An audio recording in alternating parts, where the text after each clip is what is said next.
Hello, everybody. Welcome to the Radical Center. My name is Jonathan Langley, and we are broadcasting as ever from the illustrious Radical Studios in beautiful, sunny downtown Austin, Texas. And along with my long-suffering producer Dan and I, if you haven't watched this before, the Radical Center, it basically focuses on what issues is it that most sensible people care about. Now, today we're going slightly off topic in our 10 minutes that we like to use to cover this for the simple reason that I don't know that the average American really cares how much money that their state receives or gives back to the federal government. But the reason I bring this up is because how many times have we heard from the Republicans that it is their sound fiscal policies, that if it wasn't for them, then the fact is that the United States would go broke. Now, of course, we've spoken about many times about how the federal government under Republicans and Democrats has actually increased debt. Debt and deficit has shot up under Trump, even pre-COVID, so that sort of flown the coop. But how many times do we hear that states like Texas, for example, can't take Medicaid expansion because it's just going to cost too much money? What are we going to do? We can't handle it. Despite the fact that the federal government will pay 90% of the bill, and that remaining 10% more than pays for itself by, I don't know, stopping people from dying. So we thought today, with the help of WalletHub, that we would go through in the next few minutes and explain which states spend the most versus what they receive from the federal government and spend the least, and just do a quick analysis and just see which ones are Democrat and which ones are Republican. Okay, so with that, thank you, WalletHub. Let's get right to it. Okay, Dan, so put up the first graphic. So this is which states are the most dependent on the federal government. And this includes grants and extra money for all sorts of things, including infrastructure and also, whatever it might be, right? Which states get the most money? Health support, healthcare, whatever it might be. So there's the top 10, which are the most dependent. And we're going to just name them briefly. For those listening online, thank you for listening. So number 1 is New Mexico. Then we have Alaska, Mississippi, Kentucky, West Virginia, Montana, Arizona, Indiana, South Carolina, and Louisiana. And, yep, maybe the Republicans are right. Number 1, New Mexico is run by a Democratic governor. So we're looking at which states are actually run by a Republican or Democratic institution or Democrat institution. So number 1 is New Mexico. Alaska, wait a minute, something's wrong. They're both Republican.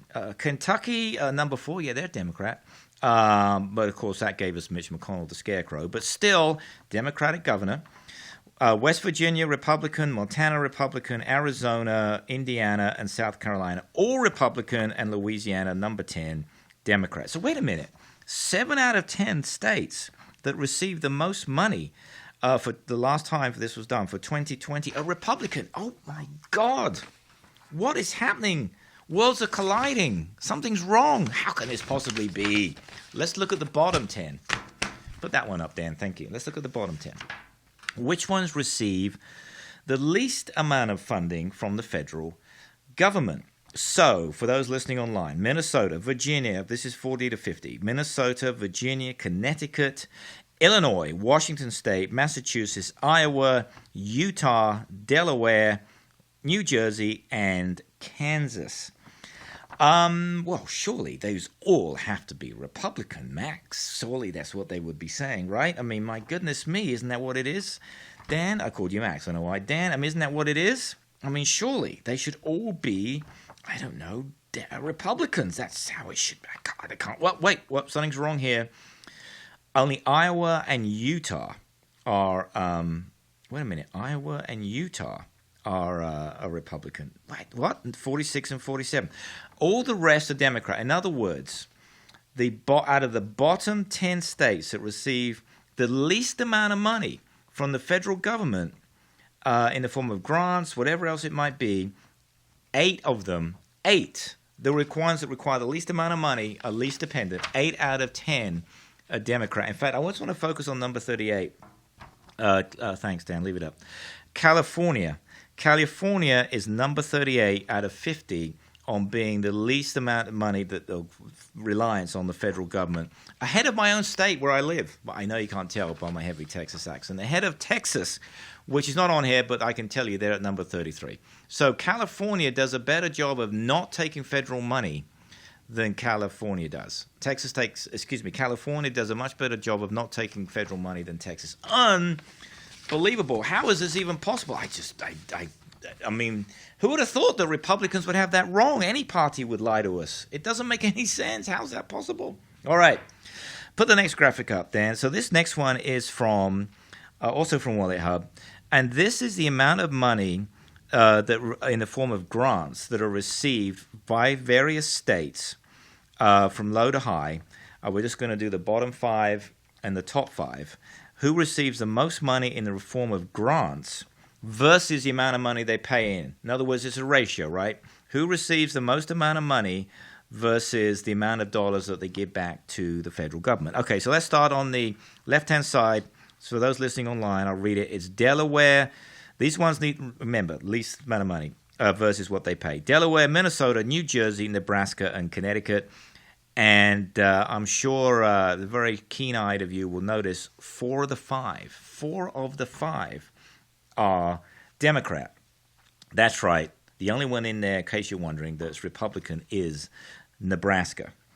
So who receives the highest amount of money? Who receives the highest amount of money versus as a percentage versus the amount of money they pay in? So 46 to 50, the top 5 in terms of money. Montana, Mississippi, West Virginia, New Mexico, and, actually no surprise, Alaska. We know they receive a lot of federal money. Versus the amount of taxes that they produce. So, yeah. Which one of those are... They've all got to be Democrat, right? Dan, isn't that? They've got to be. All Democrat? No!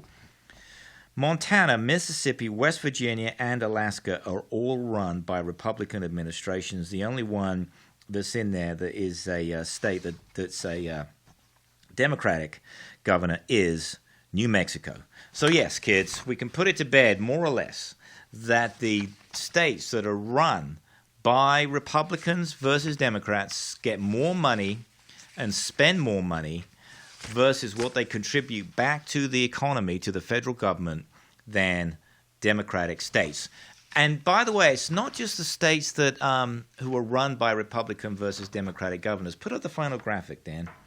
So this is states that actually, also from WalletHub, that actually voted in the 2020 election. In other words, were these red or blue states?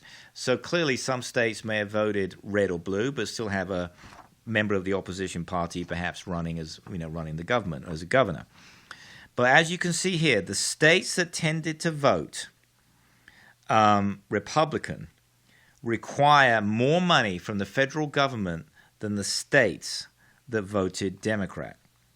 And it's for those that want to know on the interweb that are listening, the lower numbers, the better. So the average rank out of 50 for the Democratic states was 30 and 20 for the Republican states. In other words, the lower the number, the fact is that they're more dependent, right? The higher up out of the average number is 20. In other words, out of the 50 states, they have a higher number up the scale. So in other words, in this case, if you're in a Democratic state and you voted Democrat, guess what?